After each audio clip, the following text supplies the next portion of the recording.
नमस्कार,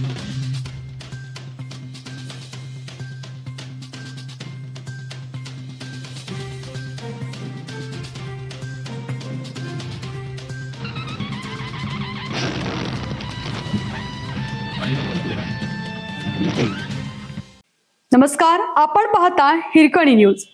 हिरकणी न्यूज प्रत्येक क्षण ताज्या घडामोडी आणि महत्त्वाच्या प्रत्येक बातमीसाठी नेहमी तत्पर.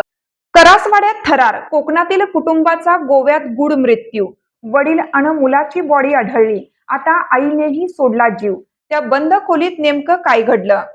म्हापसा येथील साईनगर परिसरातून एक अत्यंत धक्कादायक बातमी समोर आली आहे.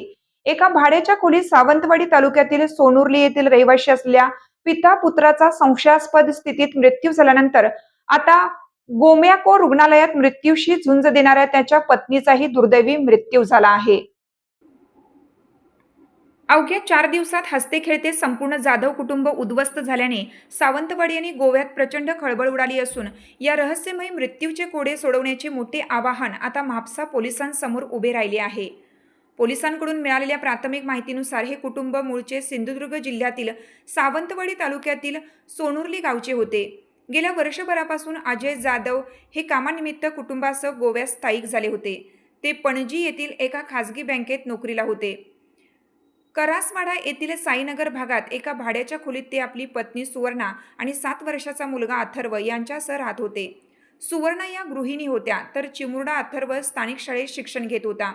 या घटनेची पार्श्वभूमी अत्यंत रहस्यमय आहे. शुक्रवार रात्री अजय जाधव यांनी सोनुर्ली येथे राहणाऱ्या आपल्या वडिलांशी फोनवर नेहमीप्रमाणे संवाद साधला होता. मात्र शनिवार सकाळपासून अजय यांच्या मोबाईलवर संपर्क होऊ शकला नाही. नातेवाईकांनी वारंवार फोन करूनही पलीकडून कोणताही प्रतिसाद मिळत नसल्याने वडिलांनी थेट सोनुर्लीहून गोव्यातील करासवाडा गाठले. अजय यांच्या वडिलांनी खोलीत जाऊन पाहिलं असता समोरील दृश्य पाहून त्यांच्या पायाखालची जमीन सरकली. अजय आणि नातू अथर्व हे दोघेही खोलीत निपचिप अवस्थेत पडले होते, तर सुवर्णा या गंभीर अवस्थेत विवळत होत्या. त्यांनी तातडीने रुग्णवाहिका व स्थानिक डॉक्टरांना बोलवलं.